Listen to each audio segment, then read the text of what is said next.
السلام علیکم ورحمۃ اللہ وبرکاتہ۔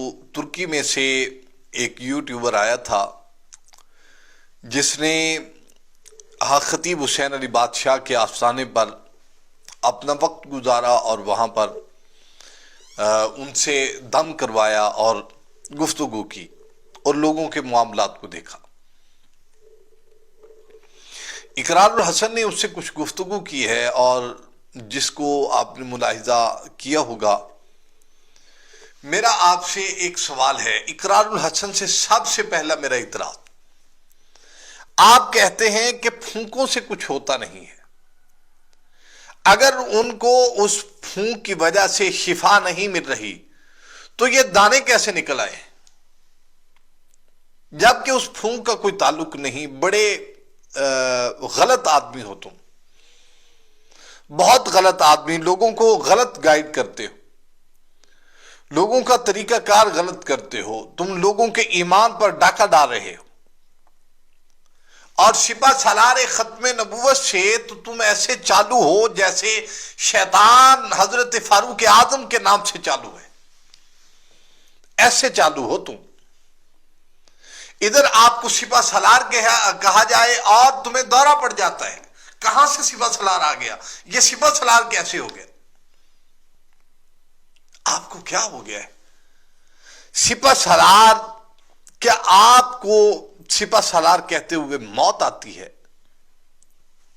آپ تو اپنے گھر کو ٹھیک نہیں کر پائے، آپ سپہ سالار ختم نبوت کیسے بن سکتے ہیں؟ آپ کا تو گھریلو جو تعلقات ہیں آپ کے وہی اسلام کے مطابق نہیں ہیں۔ ہاں، خطیب حسین علی بادشاہ نے تو چلو پھر بھی چھوٹی چھوٹی داڑھی رکھی ہے، آپ میں تو وہ بھی توفیق نہیں ہے۔ آپ میں تو اتنی توفیق نہیں ہے کہ آپ اپنی بیویوں کو پردہ کروا لیں۔ ختم نبوت کا نعرہ آپ نے لگانا ہے، قرآن میں کس چیز کا ذکر ہے؟ نبی پاک صاحب الہدی صلی اللہ علیہ وآلہ وسلم کو کیا اللہ رب العالمین نے مخاطب کر کے فرمایا تھا؟ آپ تو اپنی بیویوں کو پردہ کروانا تو دور کی بات ہے، آپ کہتے ہیں بس وہ اپنا اپنا کام کرتی ہیں، وہ جیسے اپنا کام چاہتی ہیں۔ کیا آپ کا معیار زندگی ہے؟ اور دوسرے نمبر پر آپ کہتے ہیں میں اپنے بیٹے کو بند گری میں لے کر نہیں جاؤں گا۔ تم نے ختم نبوت کی حفاظت کرنی ہے، تم دین اسلام کو بند گری کہتے ہو۔ نظریات تم سمجھتے ہو کہ دین اسلام کے نظریات تنگ ہیں۔ کیا تم نے لوگوں کو پاگل بنایا ہوا ہے؟ وہ بے وقوف لوگ تمہارے پیچھے بھاگتے جا رہے ہیں، سمجھتے ہیں عقیدہ جو ہے وہ انسان کا سب سے پہلے اپنا عقیدہ زبردست ہونا چاہیے۔ ختم نبوت تو خون مانگتی ہے، یہ تحریک ختم نبوت خون مانگتی ہے۔ تم ایسے ہی بس نام لیوا ہو کر تم نام لے رہے ہو اور فائدہ اٹھانے کے نظریات کے ساتھ کہ میں فائدہ اٹھا لوں گا، میں پیسے کما لوں گا، لوگ میری واہ واہ کر دیں گے، میں خطیب حسین علی بادشاہ کو دنیا میں تو ذلیل تم نے کر دیا ہے۔ دین اسلام کہاں تصوف کو تم نے کہاں یہ پیش کیا؟ کون سا نظریات تم نے پیش کیا؟ تمہاری زبان پر آپ لوگ کہتے ہیں کوئی پیر نہیں ہوتا، کوئی مرید نہیں ہوتا۔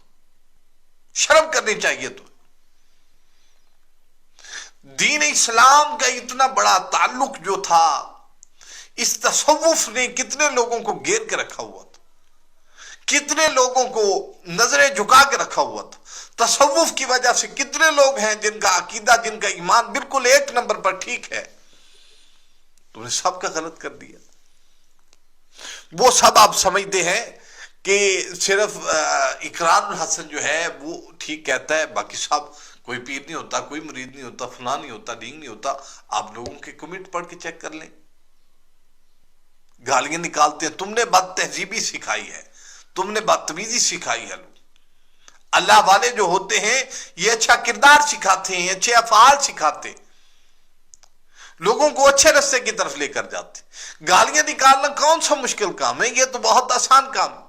آپ کیا سمجھتے ہیں کہ ہمیں نکالنی نہیں آتی؟ ایسی بات تو نہیں ہے، ہم بھی بڑی اچھی طرح سے گالیاں نکال سکتے ہیں، لیکن ہمارے والدین نے ہماری یہ تربیت نہیں کی، ہمیں گھر سے یہ تربیت نہیں ملی، اللہ والوں نے ہمیں یہ تربیت نہیں دی۔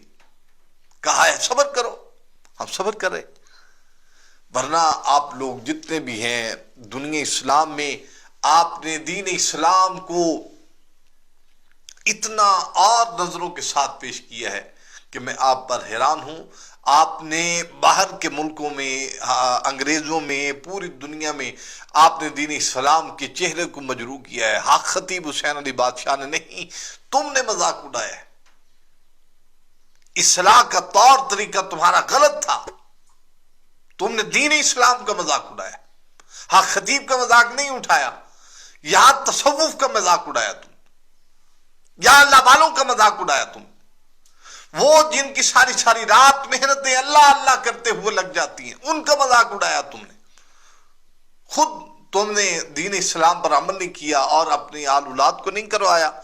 یہ آپ نے نظریات پیش کیے ہیں. امید ہے سننے والے جو ہیں اس کی حقیقت کو ضرور جان چکے ہوں گے. اللہ تعالیٰ عمل کی توفیق عنایت فرمائے. السلام علیکم ورحمۃ اللہ وبرکاتہ.